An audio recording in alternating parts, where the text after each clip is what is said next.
Perfecto, pues muy buenas tardes a todos. En primer lugar, muchísimas gracias al Consejo Estatal de Estudiantes de Medicina por haber depositado su confianza en mi persona para poder exponer de manera humilde, todos los conocimientos en esta ponencia acerca de cómo debemos explorar o cómo debemos intervenir como médicos o casi futuros ya médicos que sois vosotros en relación a la asistencia a una víctima que haya sufrido maltrato o agresión. Y, fundamentalmente, me quiero centrar en aquellas que sean víctimas de delitos contra la libertad en dignidad sexual.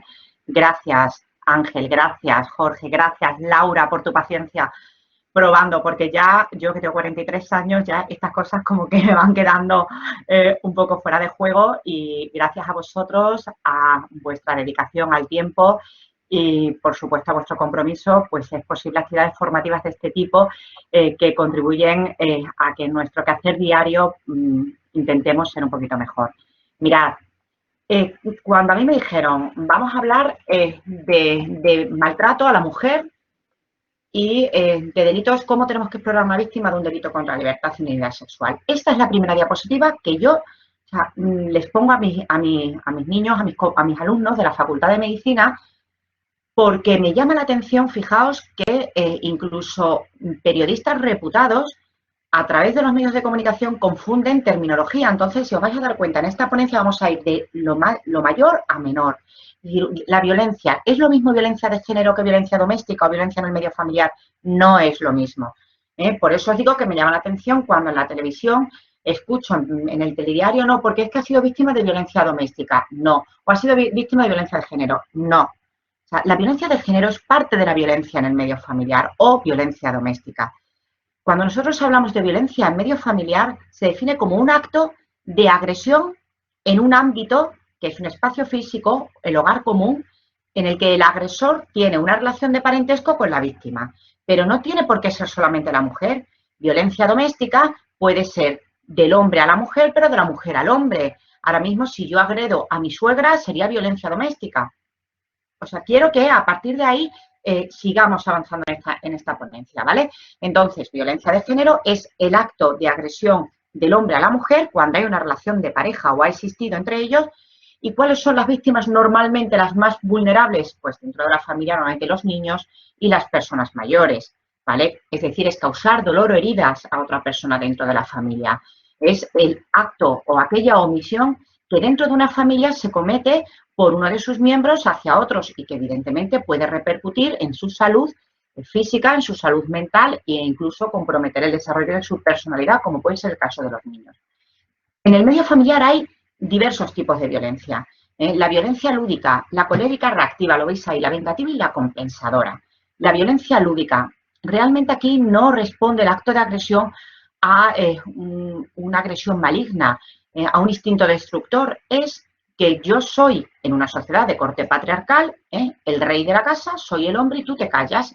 Los niños y tú tenéis que estar supeditados a mis deseos. Entonces, pues es, oye, fulanita, cállate. Que eso seguramente que vosotros lo habréis escuchado en alguna ocasión al padre de familia, al patriarca, en relación al resto de los miembros. Pero realmente no es que se quiera hacer daño, sino que, vivimos en una sociedad de corte patriarcal en el que la mujer y los hijos han sido unos instrumentos dentro de una estructura concebida como tal cultural al servicio o al placer o a la disposición del hombre. La colérica reactiva. Aquí ya hay una reacción. O sea, yo agredo porque hay una sensación de amenaza o de miedo que puede ser real o imaginaria. Porque, bueno, el típico individuo que tiene una celotipia y que está o totalmente obsesionada con que su mujer se la está pegando con el vecino de enfrente, pues ahí, lógicamente, bueno, pues es irreal. ¿Pero qué hace? Bueno, pues que cuando ya llega a lo mejor de la farmacia o llega de comprar del supermercado, pues la agrede. No, es que me la estás pegando con el vecino. Fijaos, en ocasiones puede tener una base patológica. Yo me acuerdo, yo estoy trabajando en el Instituto de Medicina Legal y Ciencias Forenses de la provincia de Badajoz. No me he presentado porque supongo que Laura, que es la que me pidió que os remitiera una pequeña presentación, ya la habéis visto y tampoco tenemos tiempo. Pero aparte de ser profesora del área de medicina legal en la Facultad de Medicina, yo mi función es como médico forense, que somos unos médicos que estamos adscritos a los juzgados, a los institutos de medicina legal, y lo que emitimos es una serie de valoraciones en informes o dictámenes para que sus señorías, los jueces y fiscales, puedan interpretar y valorar, así como enjuiciar con rectitud unos hechos que puedan ser constitutivos de ilícito penal, ¿vale? Si tenéis luego alguna duda, con independencia que se nos acabe el tiempo del turno de preguntas, o yo os puedo, por supuesto, os pasaré mi correo electrónico y podemos entrar en contacto y bueno, incluso podemos hablar más adelante, tanto de mi trabajo en general como del tema que estoy exponiendo en particular.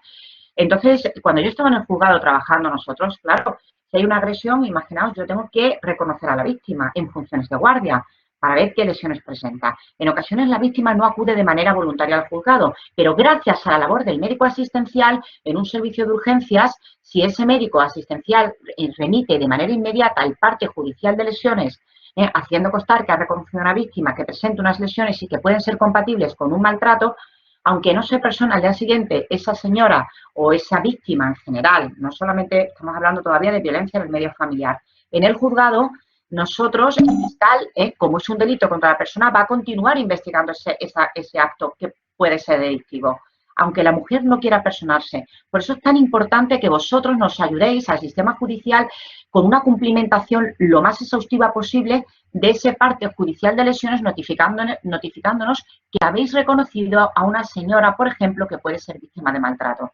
Entonces yo tuve en la guardia como médico forense a una señora que ya era mayor y venía acompañada a la consulta con su nieto.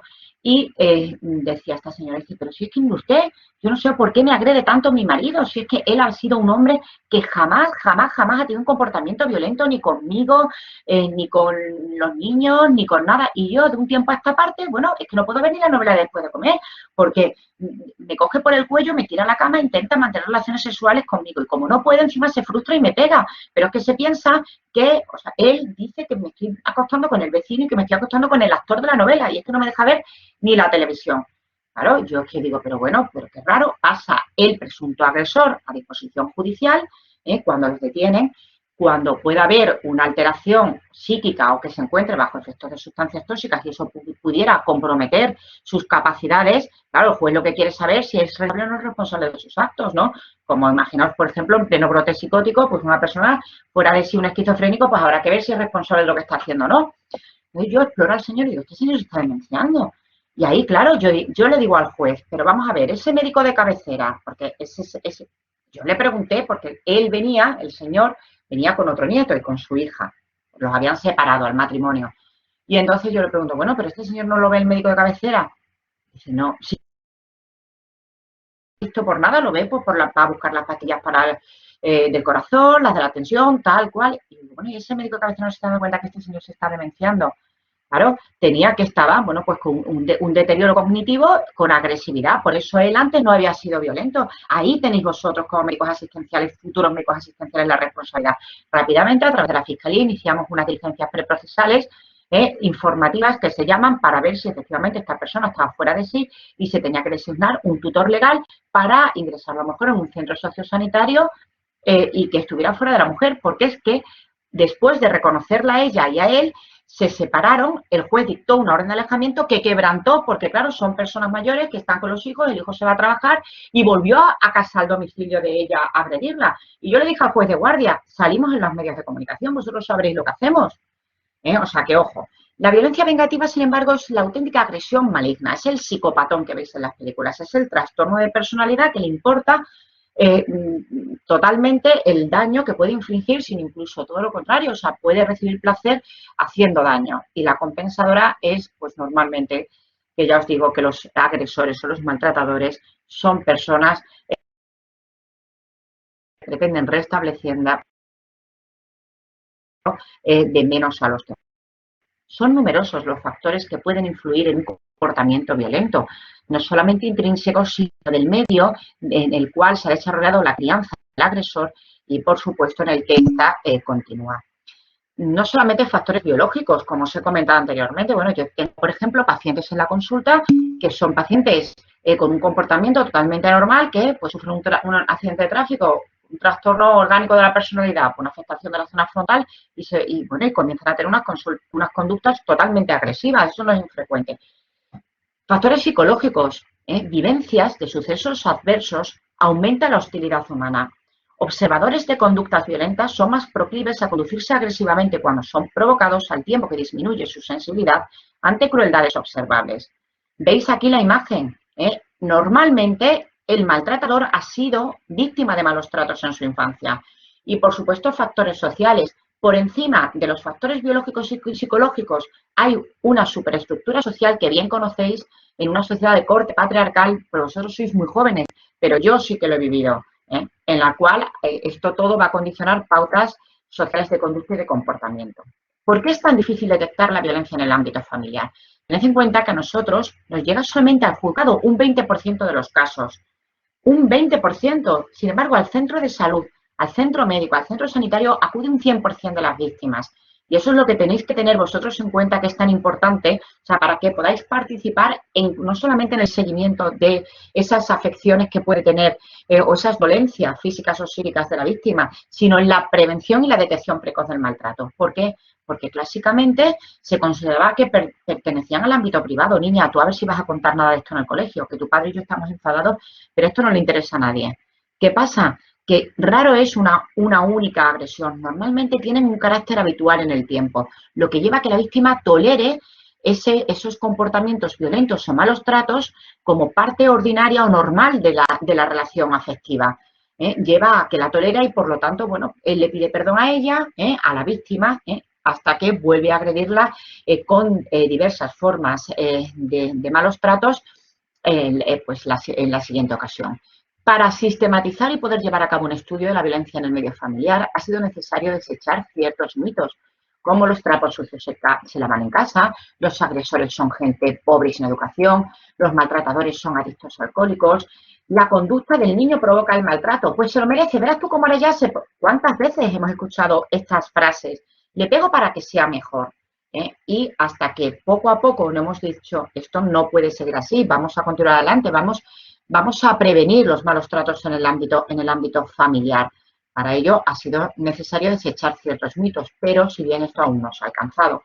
Es por ello muy difícil poder detectar el número verdadero de víctimas en el ámbito familiar a consecuencia de malos tratos, no solamente del hombre a la mujer, sino a los niños, sobre todo a las personas mayores, por esa sociedad en la que vivimos de corte patriarcal. Entonces, hasta aquí que os quede claro que no es lo mismo violencia doméstica que violencia de género. La violencia doméstica es aquella que tiene lugar en el hogar común y se infringe entre el agresor y víctimas que tengan una relación de parentesco, mientras que la violencia de género es aquella que concurre en una relación afectiva, de pareja, entre un hombre y una mujer, y del hombre siempre a la mujer. Si yo agredo a mi marido o a mi pareja porque le tiro la plancha, eso no sería violencia de género.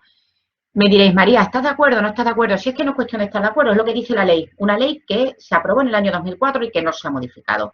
¿Por qué género? ¿Por qué tenemos que decir que la violencia de género es del hombre a la mujer y no de la mujer al hombre? O sea, que es que eso no... Bueno, pues porque esa es la definición legal. Claro, al hablar de género, ¿qué es el género? El género es un conjunto de identidades subjetivas que se asocian a un determinado sexo.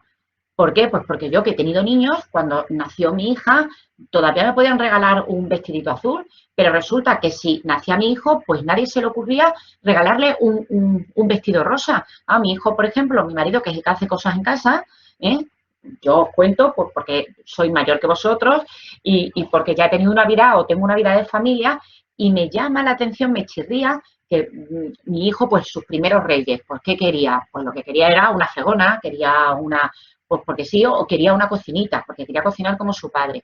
Y bueno, mi propia familia me decía, pues anda lo que le regalas al niño. O sea, ¿por qué? Pues porque vivimos en una sociedad en la que parece, o sea, que por ser niño te tienen que gustar ciertas cosas y por ser niña te tienen que gustar otras. Es decir, o sea, es un concepto con un origen exclusivamente social. Y fijaos, hasta fechas recientes, la violencia, ya nos vamos a meter de la violencia en el ámbito familiar a la violencia de género. Los malos tratos contra las mujeres han quedado encubiertos en un pacto de silencio. Distintas formas de maltrato han sido toleradas y no aceptadas en nuestra sociedad. Sin embargo, en los últimos tiempos han acontecido una serie de transformaciones sociales, culturales y legales que han favorecido un incremento de la concienciación pública y social respecto a este fenómeno. Pero la violencia contra las mujeres sigue representando un problema polémico y complejo, en tanto se trata de un elemento instituidor de nuestra sociedad, de modo que no podremos avanzar hacia la igualdad de género mientras esta desigualdad sigue siendo predominante. Fijaos que nos encontramos ante una paradoja sociológica, porque de un lado se han promulgado leyes y se han desarrollado políticas para garantizar la igualdad entre hombres y mujeres, pero esa desigualdad en distintos contextos sigue siendo predominante. No podemos olvidar los hitos y logros en la lucha contra la violencia de género en los últimos ya de 20 años para intentar alcanzar esa igualdad, que por supuesto no se ha satisfecho, pero sí que estamos mucho más próximos. Desde que el cruel asesinato de esta señora que veis aquí, que se llama Ana Orantes, después de comparecer en televisión y reconocer que era víctima de unos malos tratos por parte de su marido, supuso colocar en primer plano de debate social en España la violencia de género que entonces, en 1997, fijaos, había sido concebida como malos tratos en el ámbito doméstico. Si hay algún problema con el sonido, me lo decís, ¿vale? Entro harta ayer y le digo, niño, que ya estoy aquí. No me contestó. No me contestó. Me dio una bofeta, como la que le dieron al señor. Yo me quedé, yo no supe por dónde me vino aquello. Yo no supe por dónde me... Yo di un chillido porque yo creí que me había roto la cara de la que me dio. Bueno, para chillar, claro, mi suegro se levantó. ¿Qué es lo que pasa? ¿Qué es lo que pasa? Se lo dije, papá, pregúntale usted a su hijo, ¿qué es lo que le he hecho? Yo creo que no le he hecho nada. Y a su padre le dijo que a su madre jamás le había puesto una mano encima y que él no me tenía que pegar a mí. Y le pegó a su hijo 2 guantas. Porque yo no valía un duro. Así ha sido 40 años. Me daba una paliza. A otro día me decía, empezaba a llorar Anitilla, porque me decía, Anitilla,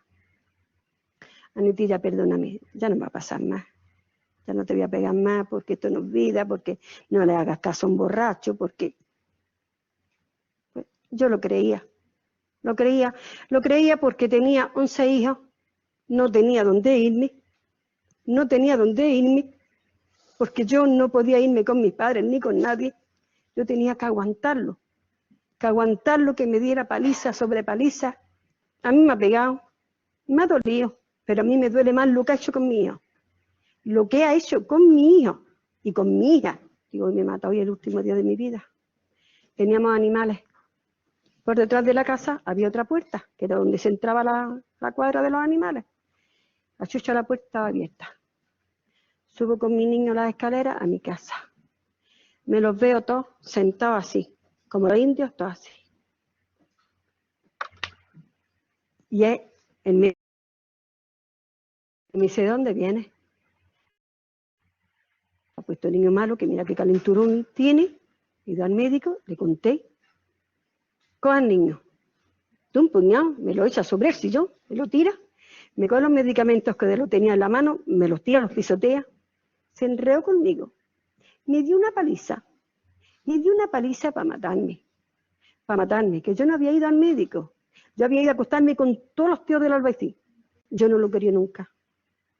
No lo he querido nunca. Yo no puedo decir que está con mi marido porque lo he querido. No lo he querido. Yo le tenía pánico. Yo le tenía miedo.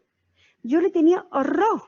Yo era pensar de que eran las 10 de la noche o las 9 de la noche y no había venido de trabajar, que salía a las 6 de la tarde. Yo ya me tenía temblando como una niña chica. Porque sabías cómo iba a venir. Yo ya me tenía temblando como una niña chica. Y me dijo que como yo fuera a la boda me daba una paliza, que la barriga la sacaba por la boca. Yo no pude ir a la boda de mi hijo. Mis hijas fueron a la boda de su hermano y lloraban como niños chicos de vez que no estaba ni su madre delante. Mis hijos son todos modelos. Para el padre que han tenido son todos modelos. Fijaos la declaración de esta señora Ana Orantes, que como veis, bueno, pues tras presentar su caso, exponer su caso de malos tratos en los medios de comunicación, en la televisión, fue asesinada por su marido, fue quemada viva y falleció. Pero no penséis que esto sucede en la televisión de manera exclusiva. Yo he tenido muchísimas mujeres víctimas de violencia de género, sobre todo víctimas de abusos y agresiones sexuales en el ámbito del matrimonio, pero culturalmente ellas, como han sido educadas o eran formadas para satisfacer al marido o satisfacer a la pareja, ellas no percibían que eran víctimas. Yo tuve un caso en Villafranca de los Barros, me acuerdo que estaba de forense de guardia, que a las 2 de la tarde me llama la juez y me dice, oye, mira, tienes que venir a reconocer a una señora. La señora, una señora además muy corpulenta, iba con su monedero en la mano y se presenta en la clínica forense, con un parte de lesiones, con unas lesiones de muy leve entidad, ¿vale? Entonces yo le digo, bueno, ¿qué es lo que ha sucedido, señora? Pues mire, usted esta vez en esta ocasión ha sido, bueno, que se ha tirado contra mí y ha empezado a forcejear conmigo, pero yo ya estoy harta. Mire usted, yo ya estoy harta porque yo no aguanto, mis hijos son hijos todos de relaciones sexuales no deseadas. Yo llevo aguantando a mi marido desde que me casé con él. Me pega y ha pegado a mis hijos toda la vida. Me ha violado, me ha hecho de todo y yo no lo aguanto más. Y tú, si te fijabas en las lesiones, pues eran unas escoriaciones que tampoco tenían mucha repercusión, lo que era desde el punto de vista clínico. Entonces se va la señora y él pasa a disposición judicial. Bueno, él, bromista, encantador, como son todos los maltratadores fuera del ámbito, son encantadores de serpientes, porque es que son psicópatas. O sea, la violencia esa vengativa que os comentaba anteriormente es que son auténticos psicopatones. Entonces él estaba allí con la Guardia Civil, con los funcionarios del juzgado, bromeando conmigo. Incluso él era menos corpulento que ella. Con el pelito blanco, y estoy hablando de unos señores que ella tendría 70 años y él tendría 70 y tantos. Bueno, pues se lleva a cabo el reconocimiento forense, psiquiátrico forense, aparentemente no tienen una patología que modifique su responsabilidad. La juez dicta una orden de alejamiento y esto es a principios de julio. A finales de julio me llama a la playa Fernando Gordillo, mi compañero de Zafra, forense de guardia. Dice, oye María, ¿sabes de dónde vengo? De levantar un cadáver. Y digo, ¿cómo? Dice, sí, ¿te acuerdas la señora aquella que viste y que decretó la juez un orden de alejamiento? Digo, sí, sí que ha sucedido. ¿Qué ha sucedido?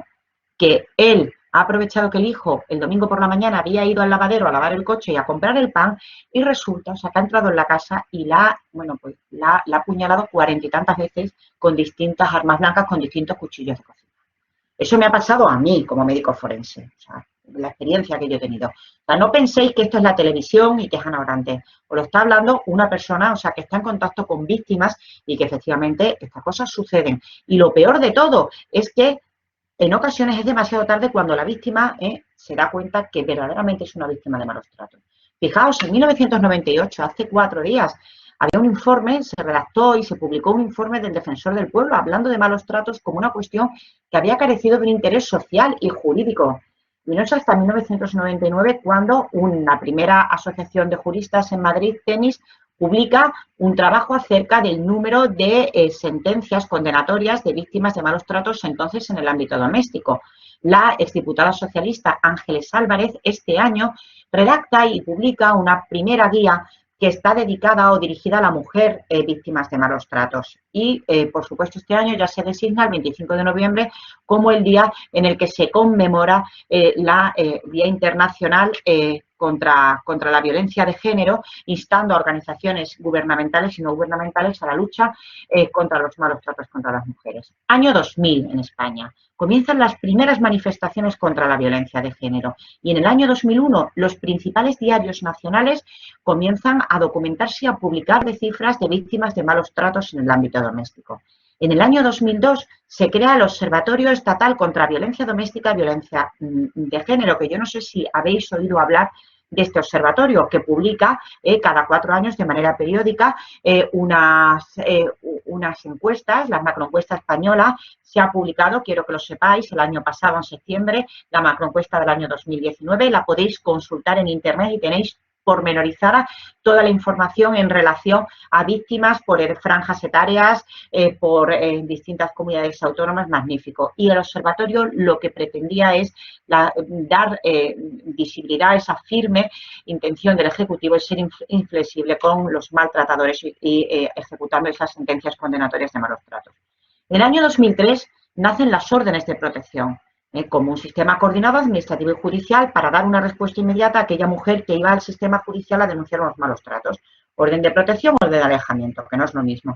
Entonces, ¿qué sucede? Que esa orden de protección no bastaba, no fue suficiente para evitar la muerte de esta señora que veis en la imagen, Encarnación Rubio. Luego, tras 70 días de denunciar, ser víctima de malos tratos continuados por parte de su marido. Fijaos la edad de las víctimas que os estoy mostrando en la consulta, ¿eh? O sea, por eso no podemos hablar de un perfil de víctima ni de agresor. O sea, porque al igual que hay mucha víctima mayor, también hay mucha chica adolescente que nos está viniendo al juzgado de guardia con agresores por parte de Fiscalía de Menores, que son menores de edad, a lo mejor, o sea, porque no pueden controlar el móvil de la novia. Y este año, el año 2004, en el que 84 mujeres fallecen a manos de parejas exparejas en España, es cuando por primera vez se acuña en España el concepto de violencia de género, con un tratamiento diferenciado al resto de formas de violencia en el ámbito doméstico.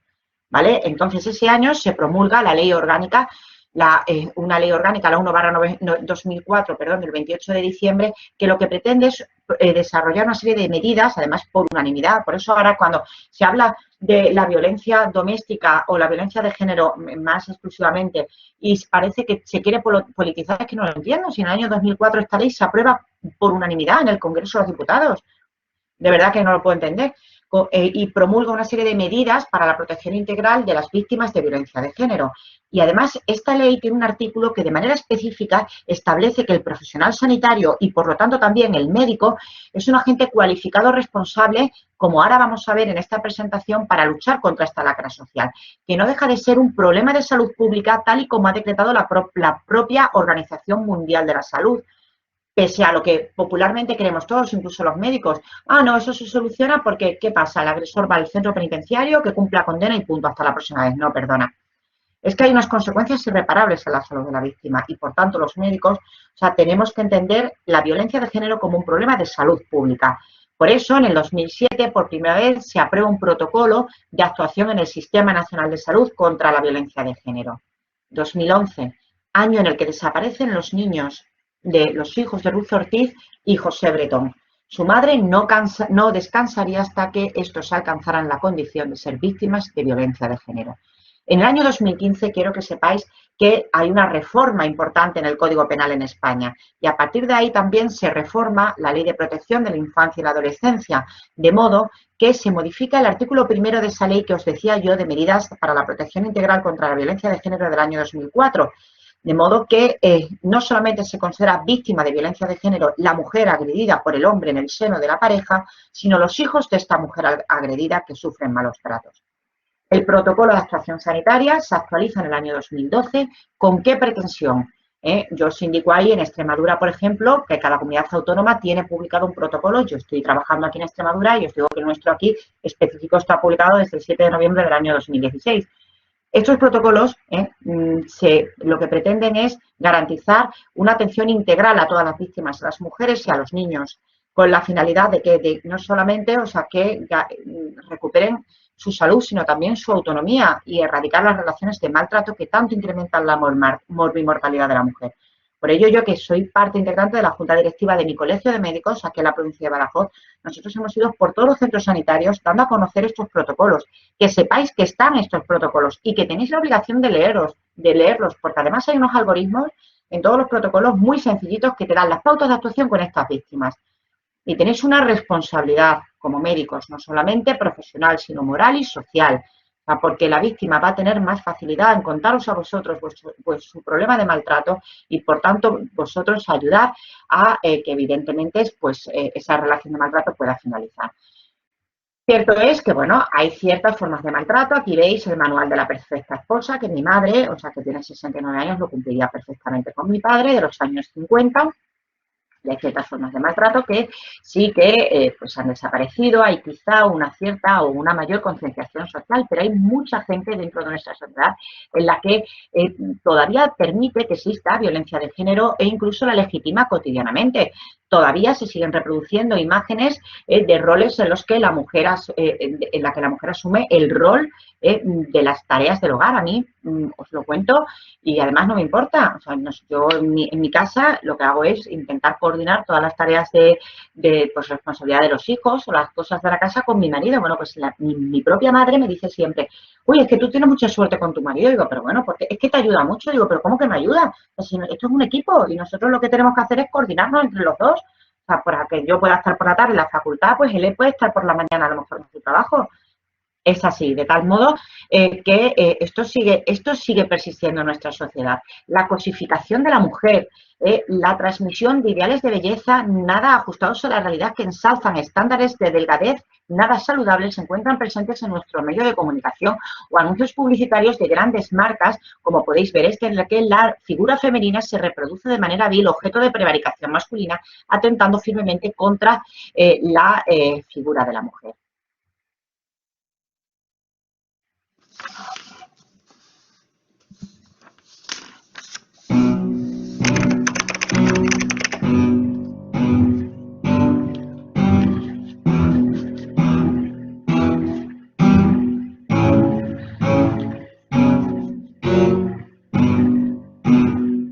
I love giving blowjobs to sandwiches. I love sacrificing my dignity for a drink. I love sleeping with guys that don't know my name. The pursuit of happiness, just as our forefathers wanted.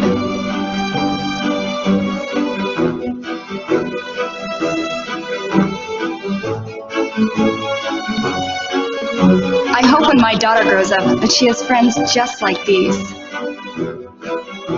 The key to my heart? A man that smells like a vagina.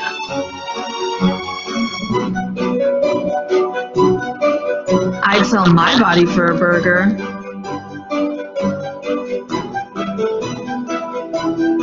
Nothing makes me hotter than watching a guy get his head blown off.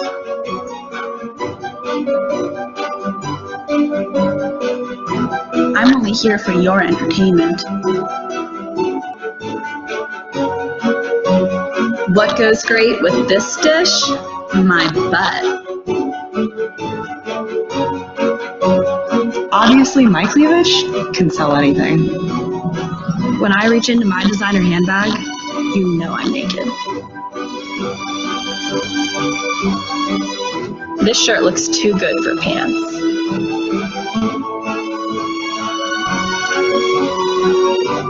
Peekaboo. Like what you see?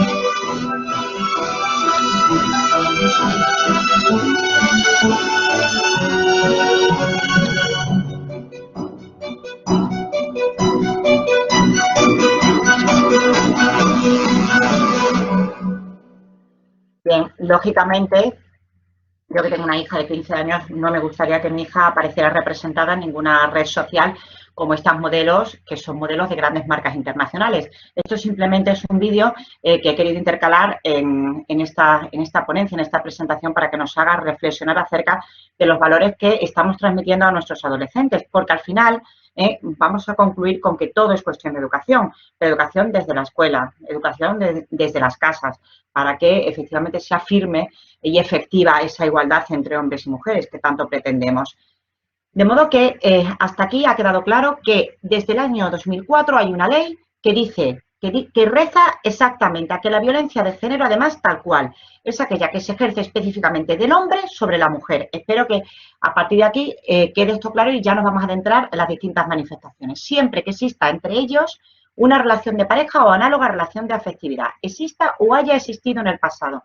Es decir, que si a mí me agrede un compañero de trabajo y yo no he tenido con él una relación sentimental, no será violencia de género, será un delito de agresión, que puede ser un delito leve, pero no va a ser un delito de violencia de género si no hemos tenido o tenemos una relación de afectividad. En el año 2015 se reforma el Código Penal y modifica la ley esa del año 2004, que os estoy comentando, de modo que también los hijos de mujeres maltratadas pasan a ser definidos como víctimas de violencia de género.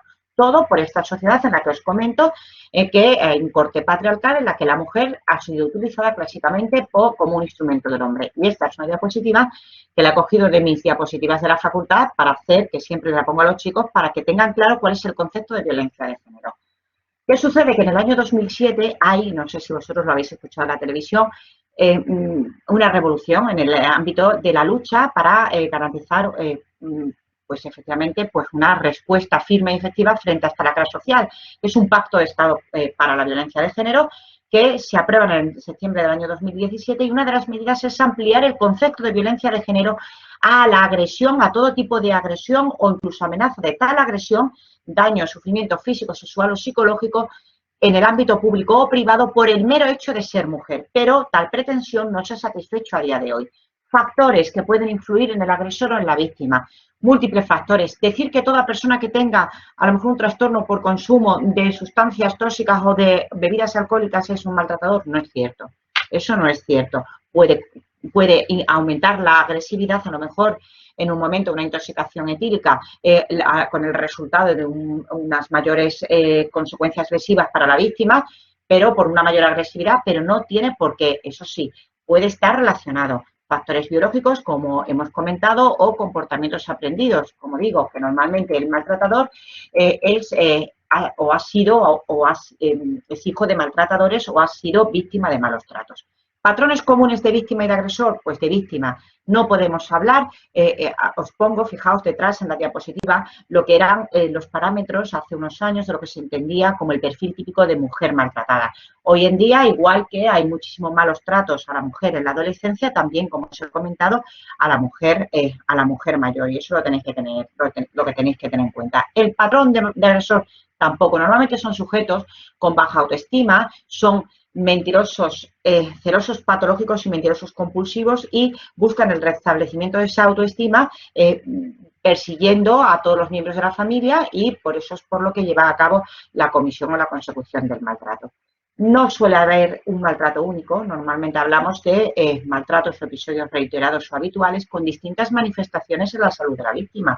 No solamente consiste en dar un puñetazo, golpear o una violencia física, sino que hay mujeres que a mí me han contado en la consulta que han sufrido encierros, o sea, que las dejaban secuestradas en la casa o repercusiones psicológicas, como me decía a mí una señora, dice, pero es que claro, tenga usted en cuenta que es que yo me lo busco. Es que yo me lo busco porque yo sé que a él no le gustan los garbanzos y le pongo lentejas, a ver, porque le gustan a mi hijo. ¿Cómo no me va a pegar? O sea, la misma víctima está justificando el maltrato, la violencia sexual. Fijaos, uno de los casos que yo tuve que me llamaron más la atención, lo tuve en Mérida, en el juzgado. Esta chica, incluso yo iba a preparar en el Colegio de Médicos ya hace 3 o 4 años, iba a preparar una ponencia sobre violencia de género dirigida a los médicos asistenciales para llamarle la atención de la importancia que tiene su papel a la hora de detectar los malos tratos de manera precoz en las consultas médicas. Y unos días antes yo la invité a participar y ella quería ir a hablar como víctima, pero luego nos dio mucho miedo por las repercusiones que pudiera tener por si el agresor salía del centro penitenciario, teniendo en cuenta que ya sabéis que pueden terminar en muchas ocasiones con un desenlace fatal de muerte. Esta chica venía a la consulta y venía acompañada de su cuñada y decía, mire usted, yo, otra parte de lesiones, las lesiones tampoco es que fueran de una entidad muy significativa desde el punto de vista clínico y decía, yo ya estoy cansada de seguir aguantando malos tratos. Yo hoy me voy a vivir a Jerez, he encontrado trabajo allí y me voy. Y yo le preguntaba, ¿y por qué has tardado tanto en denunciar? Y dice, porque mi madre ha muerto hace un mes. Y a mí lo que me daba, yo no quería que mi madre sufriera, o lo que me daba miedo es que mi madre pudiera precisamente ser también otra víctima por los malos tratos que estaba sufriendo yo. Pero es que a mis hijos les metía unas palizas que los quedaban muertos. Se bajó los pantalones y me enseñó una cicatriz de una herida de arma blanca en el muslo. Y dice, esta me la curé yo. Yo siempre he sido una mujer depresiva. Y mi médico, como era el médico de la familia, porque eso es muy frecuente que te digan, es que claro, a mí me lo dicen los compañeros, es que claro, tú desde el juzgado lo ves muy fácil, pero es que yo estoy en un centro de salud y soy el médico de ella y de los niños. Y resulta que yo mando el parte de lesiones al juzgado, porque veo que tiene unas lesiones, pero es que ella va culturalmente a volver con él. Y al final yo me voy a enfrentar a él o me voy a encontrar las ruedas del coche pinchado. Así que yo al final, mira, ¿sabes qué te digo, María? Me lo dicen, Yo al final no emito ni el parte de lesiones. Pero bueno, ¿cómo me estás diciendo eso? Pues porque no, pues porque es una cuestión de educación. Pero esta chica decía, es que mi médico jamás me preguntó por qué yo estaba deprimida. ¿Y sabes por qué estaba yo deprimida? Porque a mí mi marido me obligaba a acostarme con amigos suyos y me grababa. Pero es que esto os estoy contando que ha pasado en Mérida. Y en la instrucción del procedimiento ella aportó esas grabaciones que efectivamente tenía y lo pudo demostrar. Eso es una violencia sexual. O romper objetos o destrozar enseres, la violencia ambiental, o privar a la mujer, fijaos, me llama la atención en la macroencuesta española, privar a la mujer de su propio patrimonio, o incluso mujeres que tienen patrimonio familiar, privarlas de su sueldo, es decir, trae el sueldo que tú no puedes gastar. La macroencuesta española, que es del año 2019, que fue publicada el año pasado, las mujeres mayores de 65 años, más del 55% de las mujeres que fueron encuestadas referían que habían sido privadas de dinero o de sueldo o de patrimonio para poder disfrutarlo a lo largo de su vida. O la violencia espiritual, que es impedir que desarrolle su credo o religión. Todo comienza con una violencia psicológica, poco a poco va aislando, esto es muy típico en la adolescencia, el agresor va aislando y socialmente a la víctima, lo que hace es conducir, pues no es una violencia física, sino que conduce a que cada vez estén más mermadas sus capacidades de poder defenderse ante la agresión, que se incrementa con la violencia verbal, insultos, injurias, calumnias, no sirves para nada, lo cual lo que hace es desprestigia a la víctima y aumenta ese clima de miedo, ese clima en el que él la amenaza a ella con que la va a matar o incluso que él se va a suicidar. ¿Y qué creéis? ¿Que es mentira que se suicidan ellos? Bueno, pues os voy a comentar, fijaos, yo me acuerdo en una guardia que me llevan un domingo por la tarde, de un pueblo cerca de Oliva de la Frontera, cerca de Olivenza. Sí, yo creo que fue por esa zona. Me llaman y me dicen un domingo por la tarde que un chico ha aparecido ahorcado, un domingo por la noche, ya era por la noche.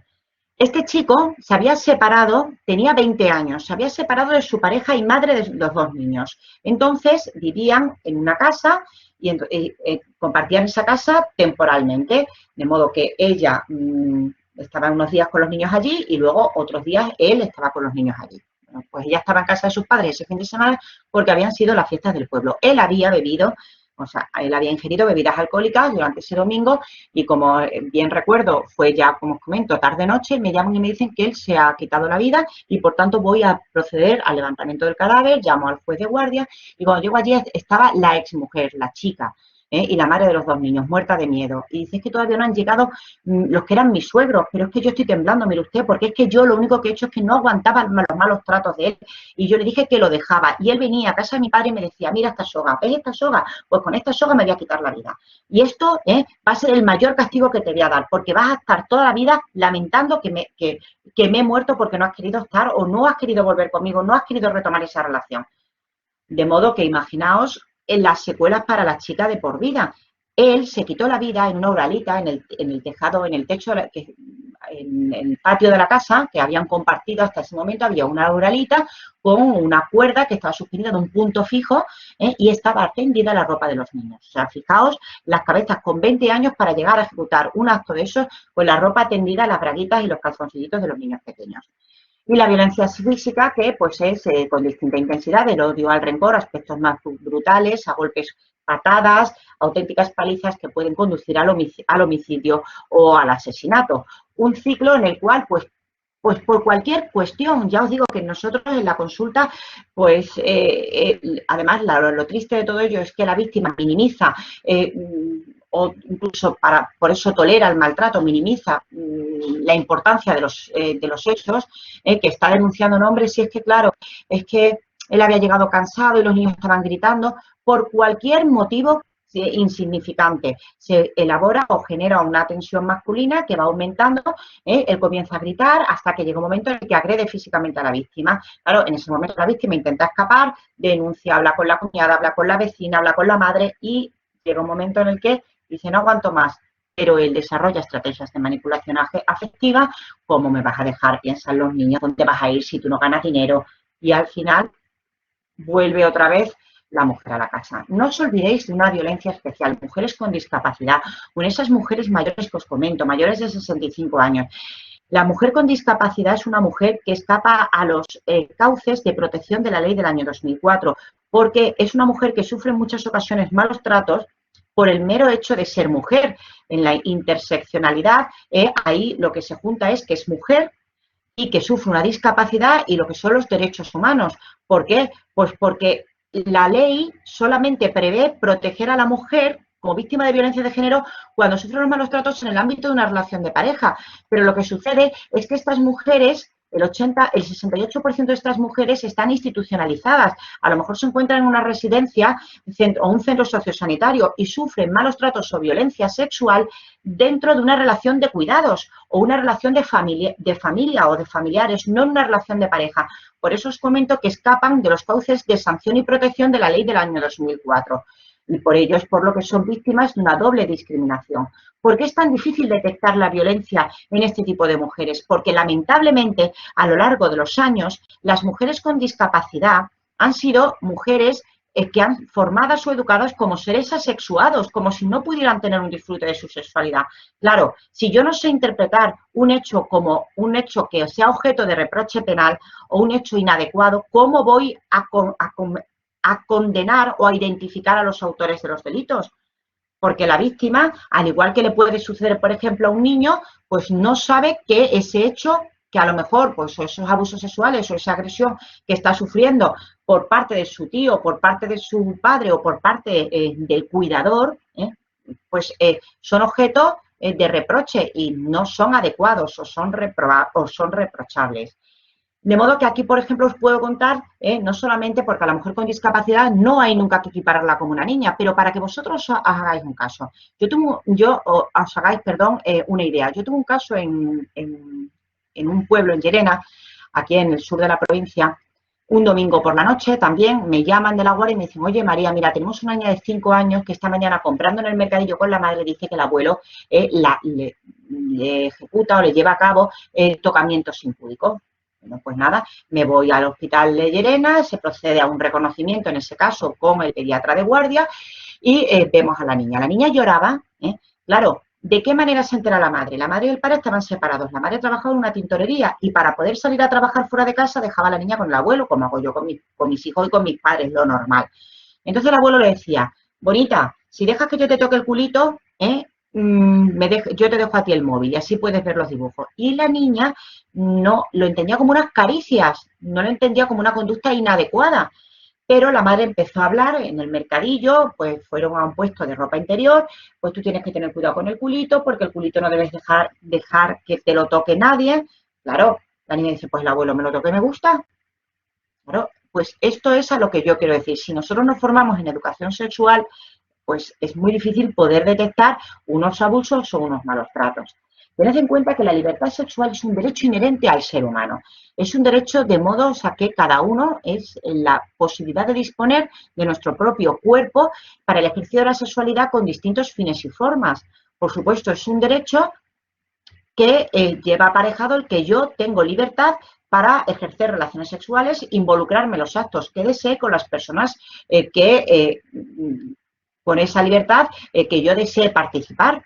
Pero para llevar a cabo la libertad sexual, ese derecho del ser humano, por supuesto, se tiene que contar con el mutuo consentimiento de las personas involucradas, con la libertad y el respeto a la dignidad de todos los participantes. Porque en el mismo momento en el que mi derecho a la libertad sexual atropella los derechos de otras personas, entramos en el terreno de lo penal, en el terreno en el cual hay un reproche desde el punto de vista jurídico, que son los delitos contra la libertad e indemnidad sexual, que si os dais cuenta, en esta diapositiva, hasta hace 4 días, eran definidos como delitos contra la honestidad, porque se entendía que la víctima solamente podía ser una mujer y esta estaba vinculada al matrimonio y a la maternidad. Por suerte, a través de una ley orgánica, la 3/89, pasan a denominarse delitos contra la libertad sexual. Ahí se elevan las penas, sobre todo cuando al delito básico se concurren una serie de circunstancias agravantes, como os puedo decir, por ejemplo, pues, que se lleve a cabo el delito por varias personas de manera conjunta, ¿vale? Entonces, se agrava la pena, incluso se llega a equiparar a la pena del homicidio. Pero el delito contra la libertad sexual, tras la reforma de la Ley Orgánica 10/95, no incluía la violación, el término violación, de modo que hubo reproches desde el punto de vista legal, desde el punto de vista jurídico, y la reforma no se hizo esperar y a través de la Ley Orgánica 11/99 se incluye dentro de esos delitos el término violación como el atentado más grave contra la libertad sexual de una persona. Poco a poco hubo una serie de reformas posteriores hasta la reforma que os he comentado previamente, que tiene lugar en el Código Penal a través de la Ley Orgánica 1/2015, que refuerza la protección especial a las víctimas. ¿Y sabéis lo que hace? Eleva la edad para consentir las relaciones sexuales de 13 a los 16 años para llevar a cabo la transposición de una directiva que hay a nivel europeo, que es la 2011/93, en relación a la protección y a la lucha frente a los abusos sexuales a los niños, a la explotación sexual, incluida la pornografía infantil. entendidos estos como una auténtica vulneración de los derechos humanos y de los derechos a la protección y a los cuidados necesarios del menor para su bienestar. Que sepáis que dentro del Código Penal, que se reformó en el año 2015, vienen recogidos en su título 8 todos los delitos contra la libertad e integridad sexual, ¿vale? Que son todos una serie de actuaciones o comportamientos que tienen un punto en común en su génesis, que es un instinto sexual que no se puede controlar por la voluntad, ¿vale? De modo que tiene unas repercusiones en cuanto no solamente a la salud física, sino mental y en otros e integral de la víctima, que en ocasiones es irreparable. Ya os he dicho que ojo con las víctimas, que vosotros vayáis a reconocer en muchas ocasiones este tipo de delitos, ya sean con discapacidad o mujeres o niñas en la adolescencia o incluso con corta edad, porque a lo mejor estas no saben interpretar estos delitos. Por eso nosotros en nuestro quehacer diario, en la práctica diaria, yo como médico forense me encuentro cuando tengo que explorar con una víctima de un delito sexual con una situación muy controvertida. ¿Por qué? Porque en muchas ocasiones no encontramos lesiones externas, en muchísimas. Así, la interpretación de esas lesiones desde la evidencia científica resulta fundamental. ¿Por qué resulta fundamental? Porque un niño o una niña pequeñita no va a poder expresar lo que ha sucedido. Y esto puede llevar a consecuencias en una incorrecta interpretación de las lesiones devastadoras incluso para la propia víctima o falsas acusaciones. Típico caso, domingo por la tarde, la madre va a buscar el punto de encuentro al niño con el padre o con la familia del padre. Llamada al móvil de la guardia al médico forense del servicio de urgencias pediátricas. No, que es que se ha presentado aquí una madre, mira, con la niña que tiene pues 3, 4 añitos y que la niña tiene el culo rojo. Eso típico, eritema. Típico. Hay que interpretar correctamente esas lesiones porque sí que es cierto, o sea, que puede ser objeto el dictamen o el informe de los médicos de sentar una fundamentación para una sentencia condenatoria en el caso pues, de un divorcio contencioso, ¿vale? ¿Cuál es la diferencia entre una agresión y un abuso sexual y una violación? Esto lo tenéis que tener muy claro para poder opinar cuando vosotros tengáis conocimiento de sentencias que tienen gran repercusión a través de los medios de comunicación, sentencias condenatorias que en ocasiones pues, nuestros tribunales consideran que ha sido un abuso y no ha sido una agresión. La agresión sexual así viene definido en nuestro Código Penal. O sea, que el acto contra la libertad e indemnidad sexual de otra persona en el que media violencia e intimidación. Que ahora vamos a ver qué quiere decir eso de violencia e intimidación. Media violencia e intimidación y hay un castigo, pues una pena privativa de libertad de 1 a 5 años de edad. Pero cuando ese acto en el que media violencia e intimidación, o sea, consiste en un acceso carnal, ¿qué es acceso carnal? Pues acceso carnal, tal como viene definido en nuestro Código Penal, es la penetración del pene en erección, ¿vale? Cuando hay acceso carnal vía vaginal, anal o bucal, o cuando hay introducción de objetos, como puede ser un bolígrafo o una zanahoria, o de miembros corporales, normalmente por sentido figurado, un dedo o una lengua, con la intencionalidad que tal acción implica. Entonces ya hablaríamos de violación. Es decir, cuando media violencia e intimidación hablamos de una agresión sexual. Pero cuando ese acto con violencia e intimidación consista en la introducción del pene en erección, en la boca, en el ano o en la vagina, o en la introducción de objetos o miembros corporales en el ano o en la vagina, hablamos de violación. Se agrava la pena de estos delitos cuando concurren esas circunstancias al delito básico, como veis aquí, bueno, pues cuando se comete el delito con 2 o más personas o cuando para intimidar a la víctima se utiliza un arma o un objeto peligroso que puede comprometer la vida o la salud de manera severa de la víctima. Y la diferencia con el abuso sexual, ¿sabéis cuál es? Es que no hay violencia e intimidación, pero en el abuso la mujer tampoco o la víctima tampoco consiente. No tiene por qué ser una mujer, también puede ser un hombre o un niño. ¿Qué sucede? Pues que esto es muy delicado. ¿Por qué? Pues porque el Código Penal, claro, hace referencia al que sin violencia e intimidación o sin que medie consentimiento aquel abuso realice actos contra la libertad sexual de otra persona, sin ese consentimiento será castigado como responsable de abuso sexual. Pero, ¿qué sucede con los delitos de sumisión química? Claro, a mí es que me llama mucho la atención porque la víctima está privada de sentido, ¿se os dais cuenta? Pues no puede ser lo mismo. O sea, si yo estoy con mi pareja y digo, mira, yo no quiero ahí, o sea, ya no hay consentimiento. Si mantiene relaciones sexuales conmigo sería un abuso, pero es que si yo estoy con unas amigas tomando unas copas o incluso de manera totalmente voluntaria yo he ingerido alguna sustancia tóxica que puede tener privada mi conciencia o yo carecer de sentido, o sea, ¿yo cómo puedo mostrar consentimiento? Bueno, pues vienen tipificados como abuso sexual.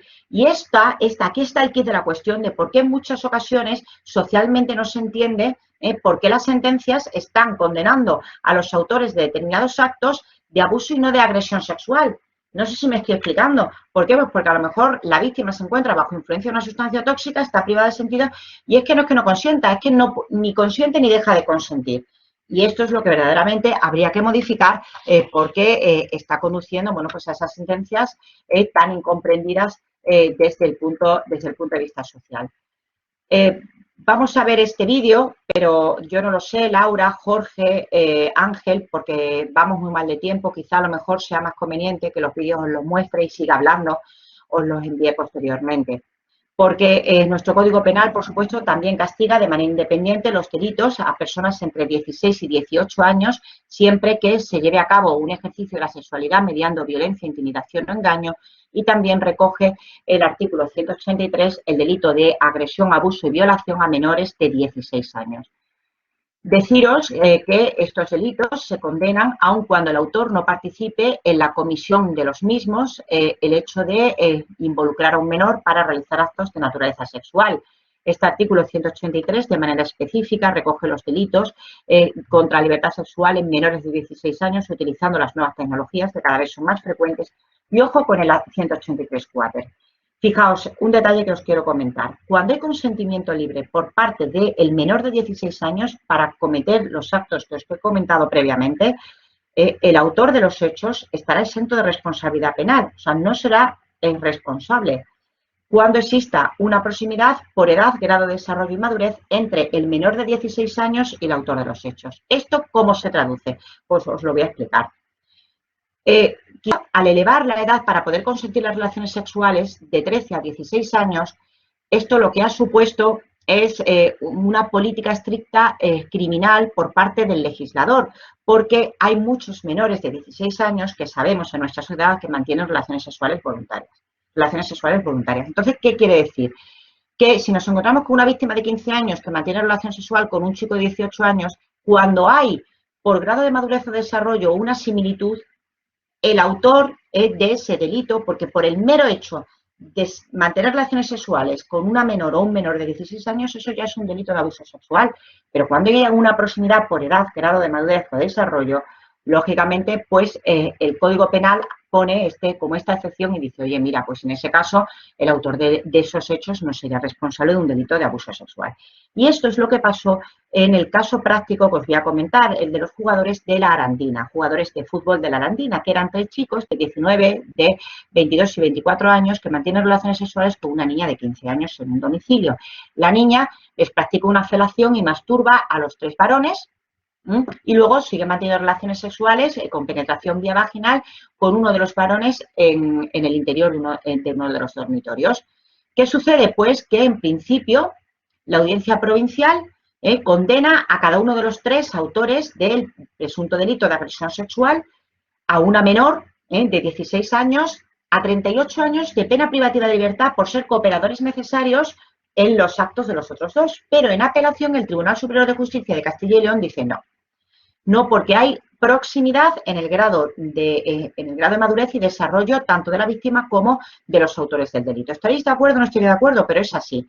Y de modo que de esos 38 años, por este artículo 183-4, hay una atenuante en la pena, de tal manera que se exime de responsabilidad al joven de 19 años, una pena privativa de libertad de 3 años para el de 22 años y de 4 años para el de 24 años. De los 38 años, fueron condenados a 3 y 4 años. Bueno, este vídeo es un vídeo que hace alusión, lo vamos a hacer cortito, a lo que es la nueva reforma que pretende el vicepresidente del Gobierno en cuanto a la llamada Ley Roach para reforzar la protección de las víctimas menores de delitos sexuales.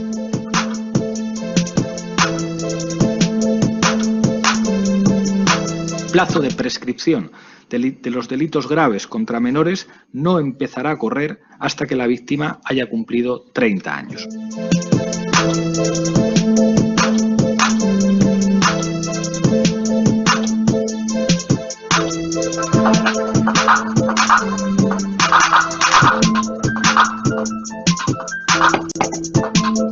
El deber para todos los ciudadanos de denunciar de forma inmediata la existencia de indicios de violencia ejercida sobre niños, niñas o adolescentes.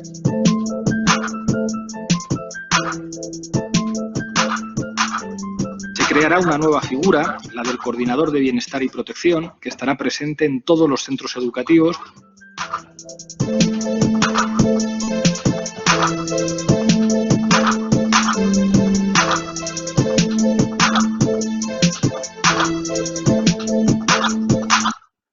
Bien, entonces, ¿cómo entendemos estos delitos? Mirad, hemos hecho alusión al referir o al especificar de una manera explícita lo que es la agresión, el abuso y la violación a una serie de expresiones o términos jurídicos como el acceso carnal, que veis ahí, introducción de miembros corporales u objetos.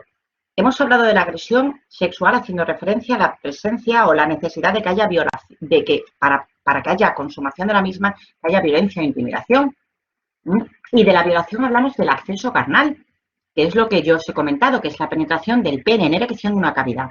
Pero fijaos, para que haya penetración con consumación del delito de violación no es necesario que esa penetración sea ni completa, ni prolongada, ni haya existido eyaculación en su interior.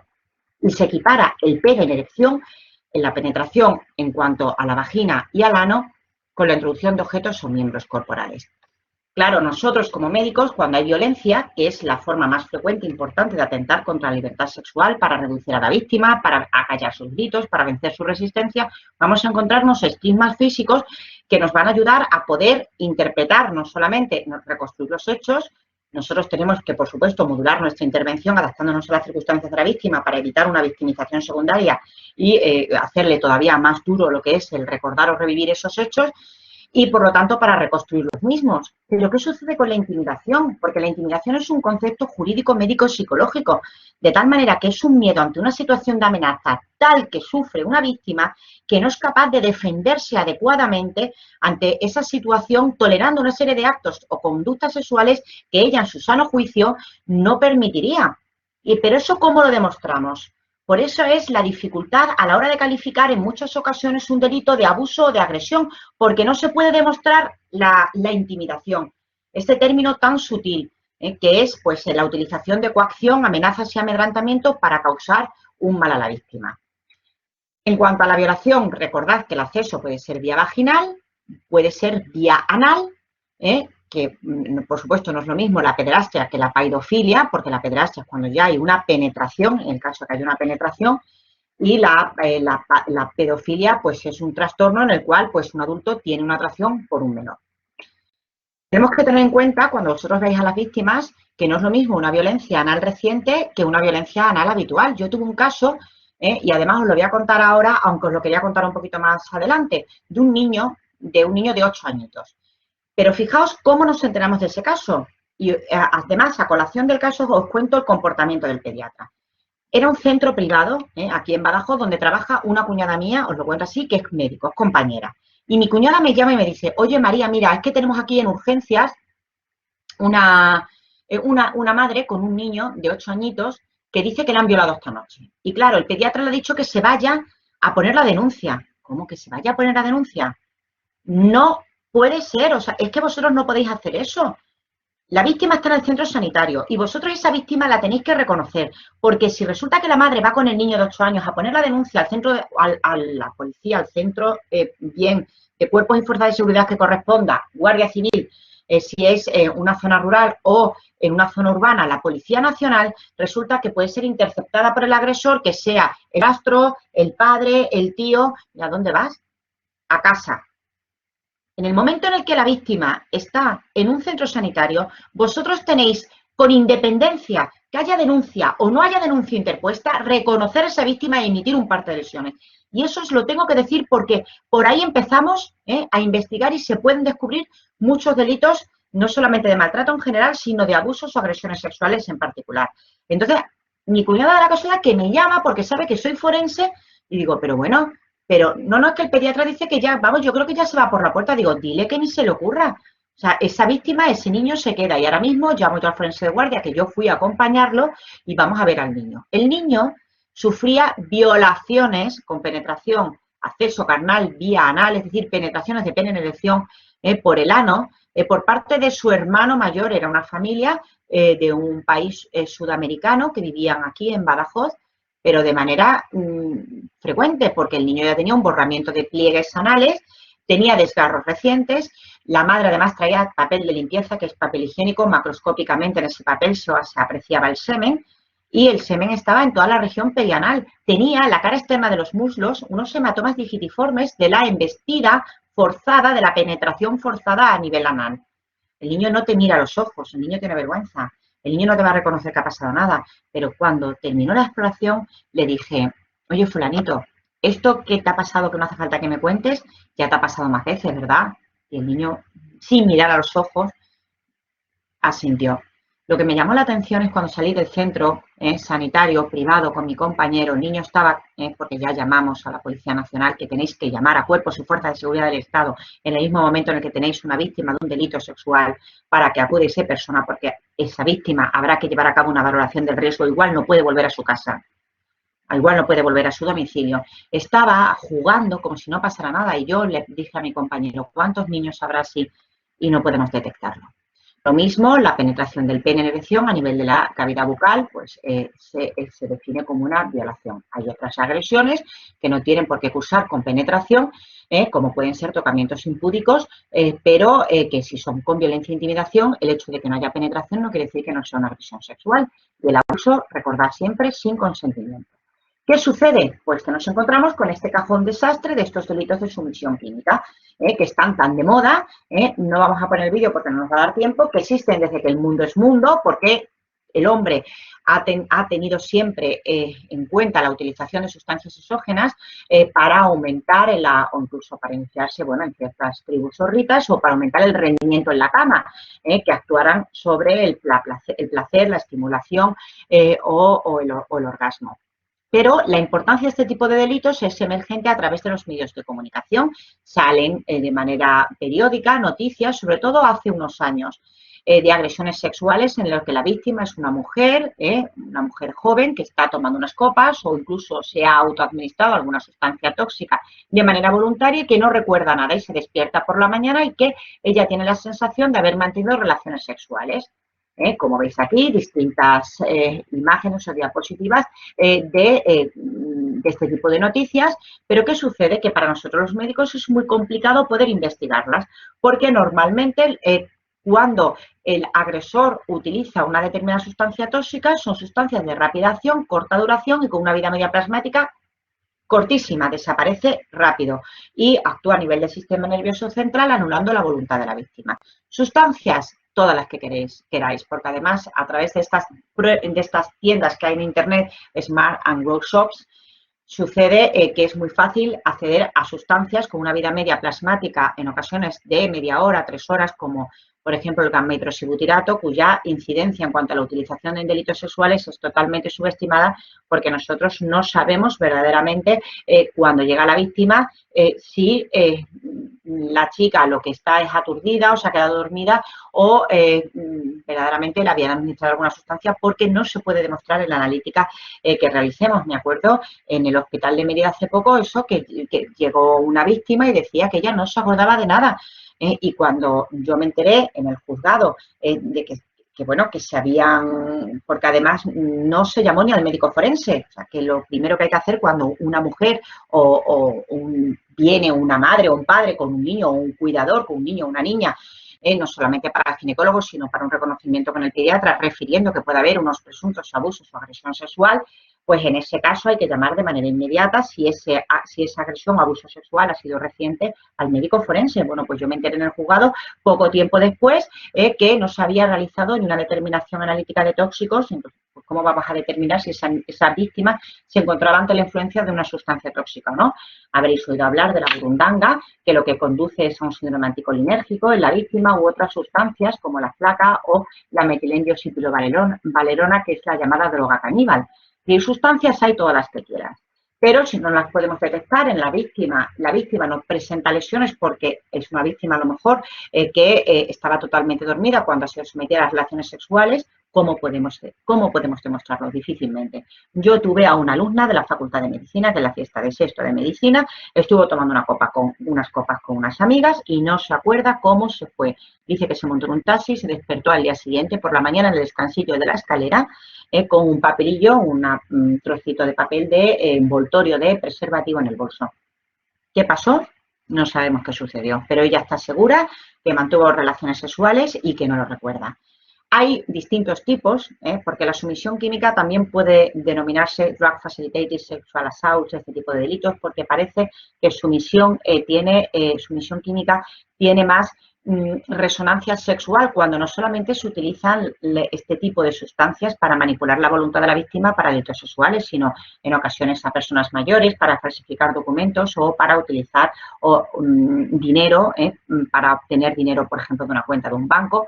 La sumisión química se prueba cuando se puede demostrar efectivamente que la víctima se encuentra bajo determinadas sustancias con un método cromatográfico seguro. Puede ser probable cuando tenemos indicios, pero no lo podemos demostrar, o la vulnerabilidad química, que es lo más frecuente que sucede, que la víctima le da vergüenza, realmente a la chica le da vergüenza poder demostrar o poder referir por ejemplo, en un atestado policial o alegar en una declaración judicial que ella se estaba drogando, pero bueno, ya no tiene la culpa que el agresor se aprovechara, prevaleciera de esa situación de vulnerabilidad química o lo que se conoce en la literatura anglosajona como Drug Facilitated Sexual Assault oportunista, es decir, yo me aprovecho como agresor que tú estás tomando una copa con tus amigas para abusar de ti. Es muy difícil poder demostrarlo. Yo os digo que durante las primeras 48 horas, si la víctima se despierta y acude al hospital, debemos tomar muestra de sangre, 2 tubos de 5 mililitros cada uno con anticoagulante. En el caso de que hayan transcurrido más días, se tomará muestra de orina o a veces cabello, pero es muy complicado. La chica normalmente no sabe qué es lo que ha pasado, cree que le han echado algo en la bebida, presenta una amnesia anterógrada, desorientación temporoespacial, lo que dificulta dar credibilidad a su testimonio porque no se acuerda cuándo han sucedido las cosas. Eso también es muy frecuente. Entonces, nos encontramos con una víctima, incluso con efectos alucinatorios y una desinhibición. Ella dice, yo no hubiera sido capaz de hacer lo que hice porque lo recuerdo a flashes vagamente, por eso estoy segura que me han drogado. Habrá que tomar muestras, aparte de recabar las muestras previo consentimiento informado, realizar pruebas complementarias, ¿vale? Mirad, esto, bueno, os lo puedo dar por escrito si estáis interesados para conocer pues las recomendaciones en cuanto a la toma de muestras de este tipo de delitos, de víctimas de delito, y si os dais cuenta aquí, pues fijaos la vida media plasmática tan cortita de alguna de estas sustancias. Bien. ¿Todo esto qué conduce? Bueno, pues es que nos encontramos con consecuencias devastadoras en una diversión hegemónica, sobre todo en adolescentes o en la primera juventud, de administración de sustancias tóxicas y, por tanto, como embarazos no deseados, delitos de sumisión química, accidentes de tráfico o contagio de enfermedad de transmisión sexual. Consecuencias fatales para la víctima, como hemos comentado, la muerte, incluso las repercusiones. Fijaos lo que es para la chica esta que el padre de sus hijos se suicide. Y sobre todo el malestar que puede generar a la propia víctima, ya no solamente el homicidio, el suicidio, sino lesiones por repercusiones en su salud física que generen todo tipo de discapacidad o condiciones crónicas en la salud de la mujer, un dolor de cabeza persistente, insomnio, dolor de espalda, consecuencias de la salud sexual o reproductiva. Fijaos lo que es que me obligan a mantener relaciones sexuales y el problema es que no entienden, o sea, que eso es una obligación, sino que creen que no entienden que eso es un maltrato, sino una obligación, con repercusiones en la esfera psíquica, trastornos del estado de ánimo, ansiedad, depresión, como trastornos del sueño, de la conducta alimentaria, y no es infrecuente que la conducta de la mujer derive incluso en consumo abusivo de determinadas sustancias tóxicas. Todo lo que lleva pues a que la mujer, claro, si está golpeada, no puede ir a trabajar, aislamiento social y absentismo laboral. Es numerosa. Lo que sí os voy a pedir, Laura, es que, bueno, tenía hasta el cuarto, hemos empezado casi un cuartito de hora después, si no os importa, Pues un poquito más, porque me queda todavía como unos 20 minutos de ponencia, aunque luego si es necesario tenga que responder por escrito a las preguntas, porque es que lo tenía justo para empezar a -4 y es que si no, no me va a dar tiempo a terminar. Si os parece bien. A media reducimos un poquito las preguntas y ya está, no te preocupes. Es que si no, no me va a dar tiempo. Vale. Voy rápido porque no quiero contar cosas y por eso voy muy acelerada, pero no quiero que se me quede nada en el tintero, aunque no podamos escuchar los vídeos y visualizarlos.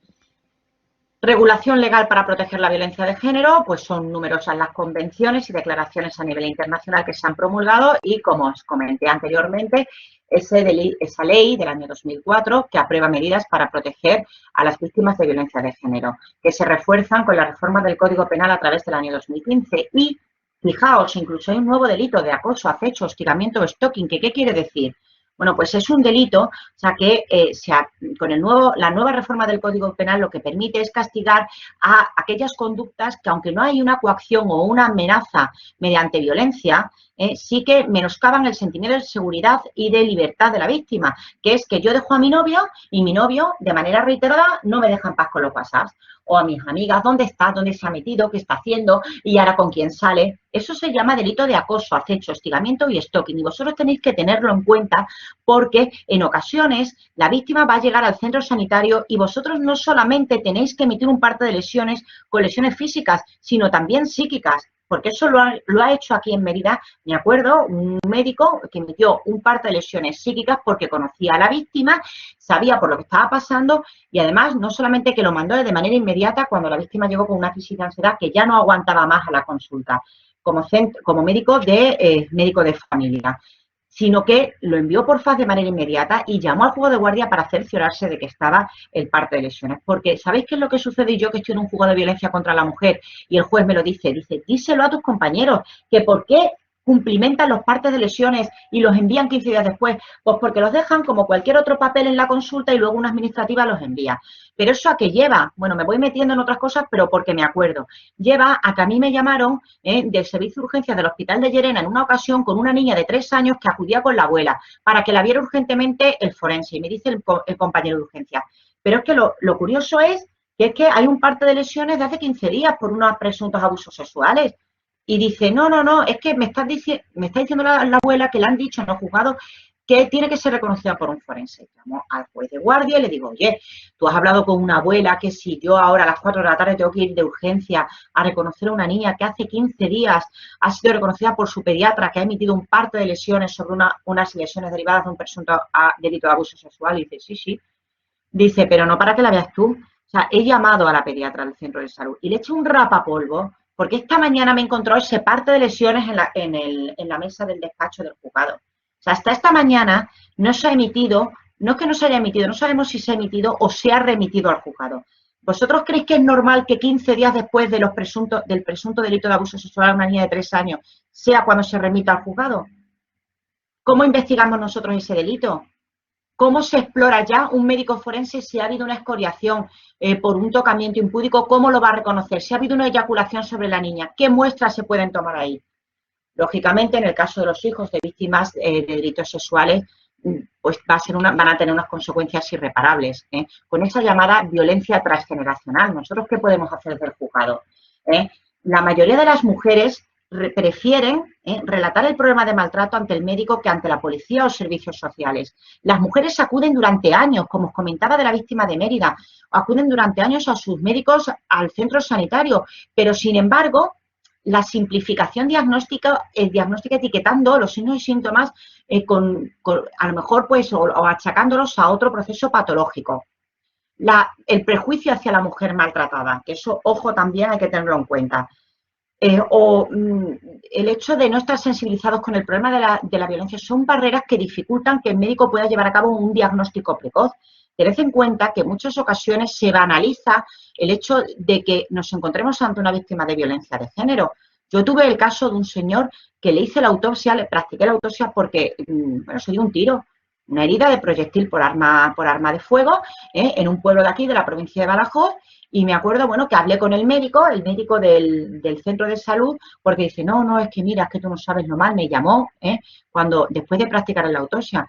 no sabes lo mal que ha estado, hasta con una depresión, porque vamos, es que si tú vieras, es que estaba investigado por un delito porque decían que se había cepillado a una del pueblo, a una subnormal, el médico, a una subnormal con síndrome de Down, que pesaba 100 kilos. Cuando mi compañero, el médico forense que reconoció a la chica, efectivamente, o sea, presentaba lesiones de haber sufrido delitos sexuales, pero como estamos en un país, fijaos, en el que es que a todos los tontos le da por lo mismo. ¿Cuántas veces habéis escuchado esa expresión? Y el médico justificaba que claro, la tonta era una buscona y que este pobre hombre al final se termina suicidando porque es que en un pueblo pequeño, siendo investigado por ser un violador de una retrasada, como os estoy contando. Ahora, analizad si hay sensibilización o no, si no hay sensibilización. Tenemos que tener en cuenta que qué es lo que estamos haciendo. Ojo con los agresores. Los agresores, como os he dicho, son en muchas ocasiones víctimas del maltrato en su infancia. Yo he tenido un caso de un niño en la consulta que comenzó a delinquir con un trastorno de personalidad, consumo de sustancias asociadas en la adolescencia. Primero lo veía por la Fiscalía de Menores y luego lo fui reconociendo cuando cometía delitos ya mayor de edad. Y en la última vez que lo vi el año pasado estaba muy contento, estaba en un piso tutelado. Este niño me contaba y me había relatado verdaderas palizas que le había infligido la pareja de su madre con el cinturón cuando él era pequeño. Me dice, estoy muy contento, doctora María, me decía así. No, porque ahora estoy en un piso tutelado, tengo mi novia de 15 años y yo, madre mía. Y está embarazada, va a tener un niño.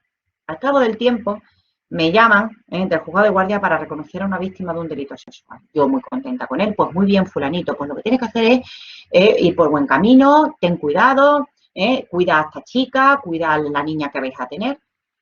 Al cabo de 2 meses me encuentro en la consulta a una mujer de mi edad, 43 años, que acude con su hija de 15 años y su nieta en la mano, en los brazos. Y me dice la secretaria judicial, ¿qué te parece la paliza que tiene la niña? Le había metido una paliza al novio porque no quería haberse acostado con él, porque acaba de tener a la niña. ¿Y sabéis quién era el agresor? Ese niño que se escondía debajo de la cama, al que yo conocía desde hacía 4 años y que sufría las lesiones, tanto físicas como psíquicas, de ser maltratado a base de cinturonazos por parte de la pareja de su madre.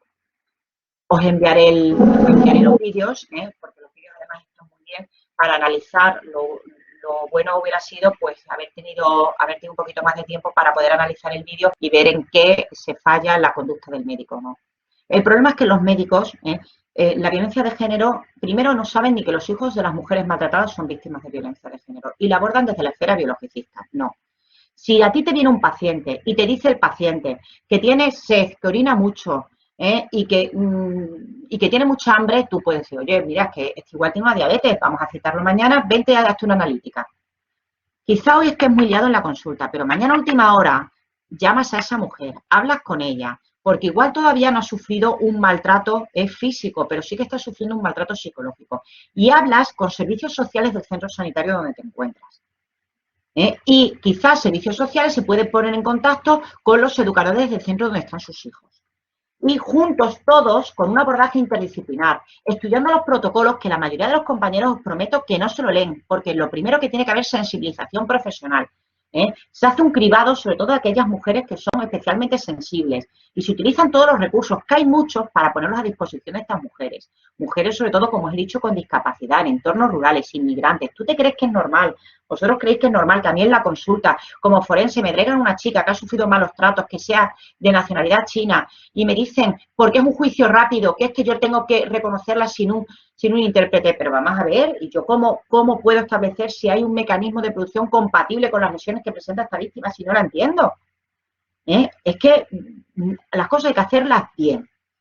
Y a la víctima hay que concienciarla de que hay además decálogos para establecer cómo hay que reconocer a estas mujeres, que la violencia de género siempre tiene que estar presente en cualquier entrevista con cualquier mujer que acuda a la consulta, que vosotros tenéis que estar pendientes de cualquier signo precoz de maltrato o síntoma, que debéis informar a las mujeres de los recursos que hay, pero para eso tenéis que conocerlos, que tenéis que tener un abordaje interdisciplinar con otros profesionales, que cuando venga una víctima a un centro, imaginaos que estéis en un centro sanitario de atención primaria, un consultorio local, y os dice que ha sufrido unos abusos, una agresión sexual, esa mujer no se puede ir sola a su casa. Tenéis que llamar a cuerpos y fuerzas de seguridad del Estado. Y esa mujer tiene que ir acompañada a un centro especializado de referencia de su hospital, de ginecología, o si es un niño o una niña menor de 14 años, a un centro de pediatría. Y ese pediatra o ese ginecólogo de guardia llamará al médico forense y se realizará de manera inmediata la exploración, si esta exploración es, evidentemente, si está relatando unos hechos que sean relativamente recientes. Y nunca culpabilizar a la mujer y apoyarla y estimularla en el momento en el que quiera poner la denuncia.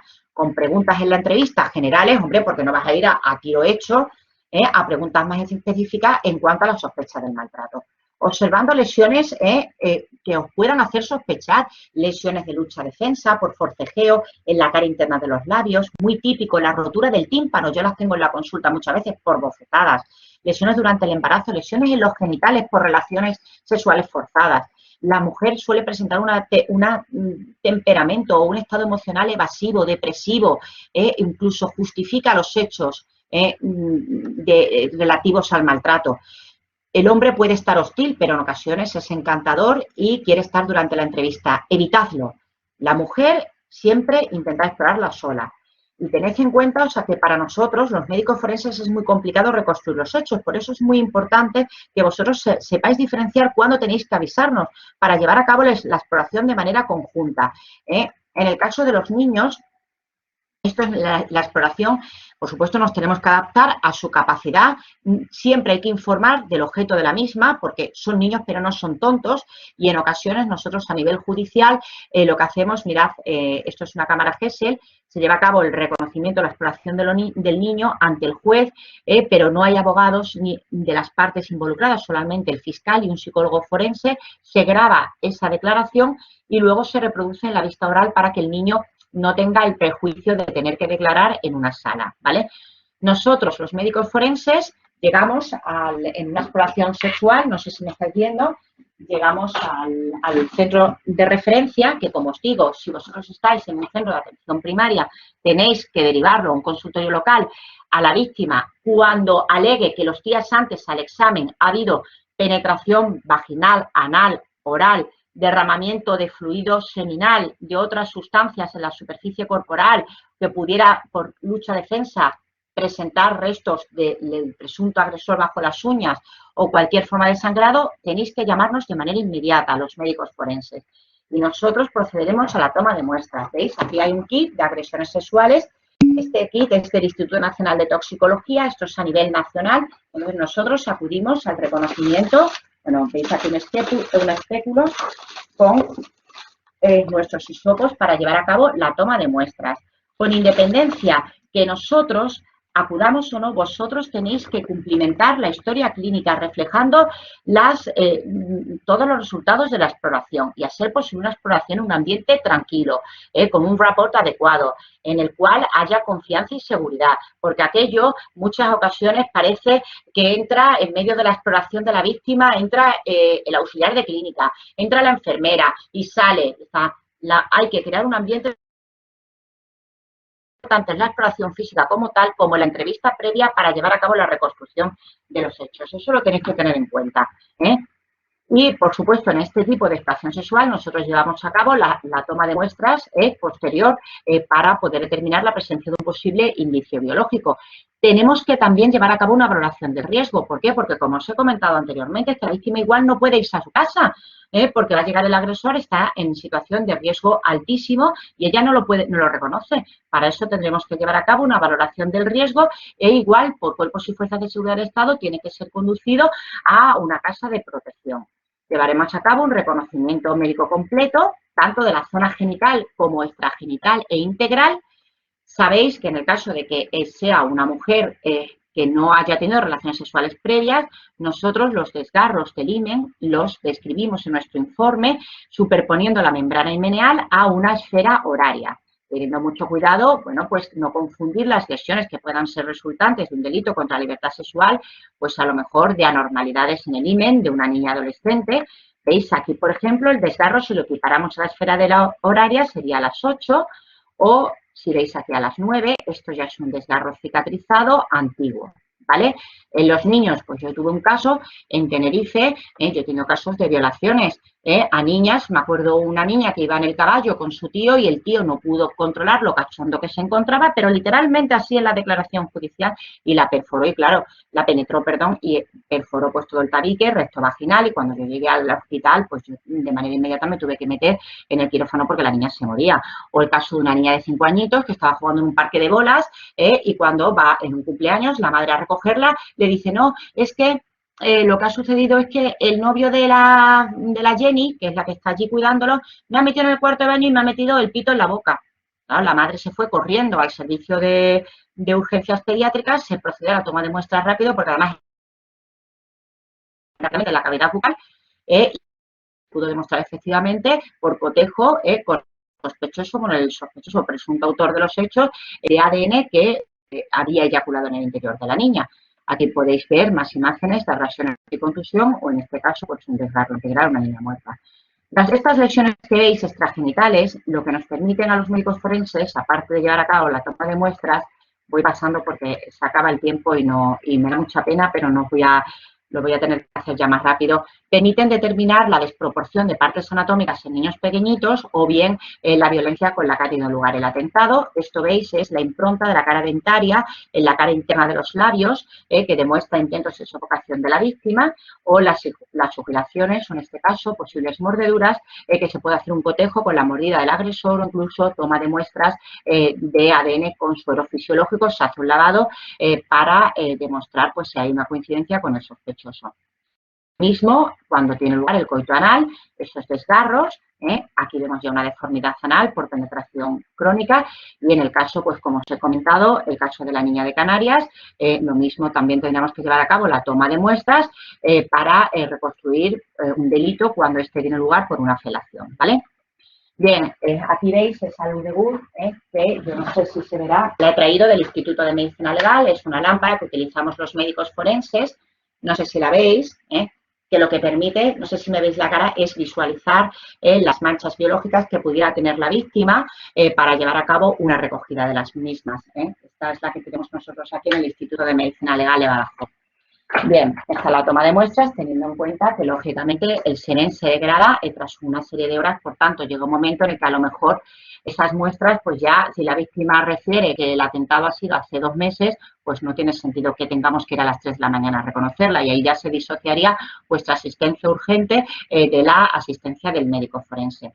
También en ocasiones tomamos muestras microbiológicas porque si el agresor o sospechoso tuviera una enfermedad de transmisión sexual, pudiera haberla contagiado a la víctima, y eso permite reconstruir los hechos e identificarlo como responsable, o muestras toxicológicas para demostrar si efectivamente la víctima se encontraba privada de sentido por el consumo de sustancias. Tendremos que valorar el impacto y el alcance de las lesiones, emitir el parte de lesiones siempre, registrar en la historia clínica en el sistema JARA las consecuencias o las consecuencias lesivas de la víctima, tanto a nivel físico como a nivel psicológico, y, por supuesto, proponer un seguimiento de la víctima después de la consulta. Voy a pasar, porque no nos va a dar tiempo, quiero que sepáis que en los juzgados hay una oficina de asistencia a las víctimas de delitos violentos y contra la libertad sexual que se encargan de acompañar a las víctimas desde el mismo momento en el que ésta desea interponer la denuncia. Quiero que lo sepáis porque vosotros debéis informar de estas cosas a la víctima en la consulta, al igual que los recursos que hay disponibles para ellas desde el punto de vista social. Y en los institutos de medicina legal hay unas unidades de valoración integral de la víctima de violencia de género que valoran no solamente a la víctima, sino al agresor, y unos equipos técnicos psicosociales de familia para valorar la idoneidad de los progenitores en cuanto a las custodias, ¿vale? ¿Por qué? Pues porque si yo tengo un hijo y a mí me están metiendo palizas diarias, no solamente debía ir yo a la casa de la mujer, o disponer de las ayudas sociales, sino que también tendrá que ayudarme para que yo pueda ayudar a mi hijo, o bien a una persona mayor que conviva con la madre, como puede ser pues mi madre si tuviera una demencia tipo Alzheimer. Bien, os quiero 5 minutos, Laura, final, hacer una reflexión. Os pediría, si es posible. Sí, Laura. sin problema. Sí. Terminamos. Hasta Mirad, menos cuarto. hasta menos cuarto. En menos cuarto empieza Miriam, entonces antes de menos cuarto ya tenemos que haber acabado. 5 minutos. El acelerado proceso de cambio que hemos experimentado en la segunda mitad del siglo XX ha conducido a una revolución sexual en cuanto al ejercicio de la sexualidad y, por supuesto, el hecho de ser mujer. ¿Por qué? Pues porque a partir de 1961 hay una toma de consumo de anticonceptivos y, por lo tanto, la mujer puede controlar su maternidad y hay una corrientes liberales que vienen de Estados Unidos en cuanto a que la mujer tiene mayor libertad en relaciones prematrimoniales, en la elección de la pareja y ya la sexualidad no se limita a la maternidad, a la procreación y matrimonio, sino es un medio de disfrute y expansión sexual. De modo que, ¿qué sucede con esto? Pues que se pasa de una actitud puritana y ocultista a que los medios de comunicación están repletos de incluso material pornográfico al alcance de niños y al alcance de adolescentes. Bien lo sabéis vosotros. De modo que, aunque hay una mayor libertad sexual, los delitos contra la libertad sexual se incrementan en multiplicidad y diversidad a través de las nuevas tecnologías y redes sociales. ¿Qué sucede? Que en la delitología sexual en los últimos tiempos hay individuos, además me llama mucho la atención, porque en las consultas forenses nosotros lo apreciamos en los reconocimientos psiquiátricos. ¿Qué sucede? Que ellos, para recibir placer, lo que llevan es conductas ilegales y conductas muy peligrosas en las cuales someten, humillan y causan dolor a las víctimas. Habrá que plantearse un obligado cambio de mentalidad.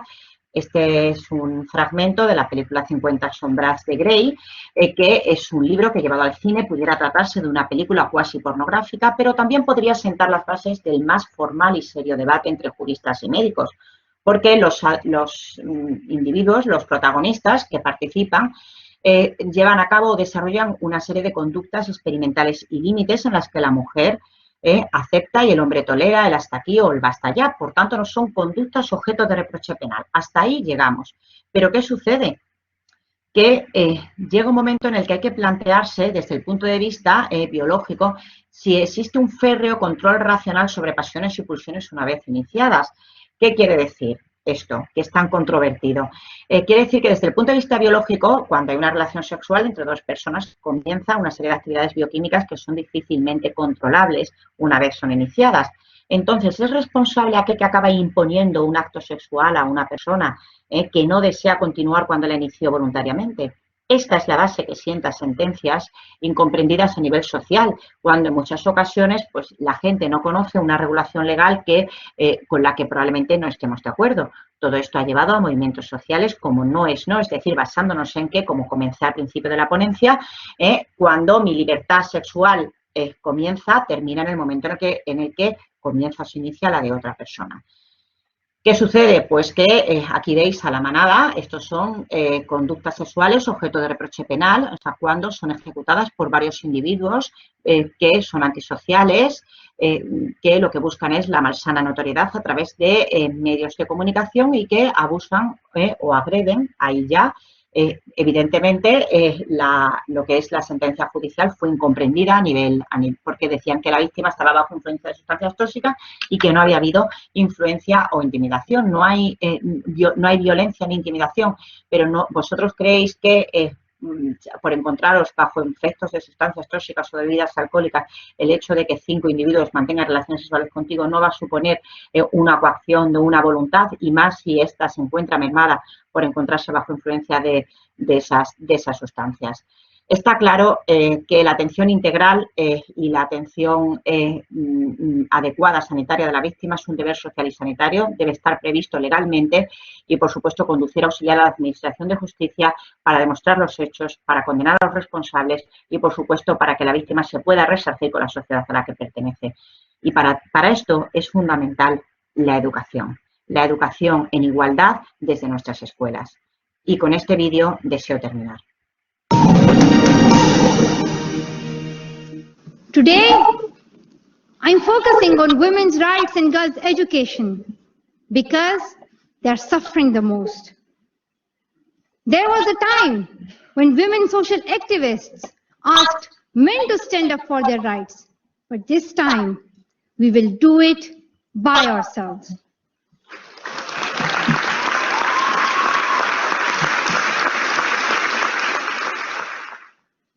On the 9th of October 2012, the Taliban shot me on the left side of my forehead. They shot my friends too. They thought to silence us,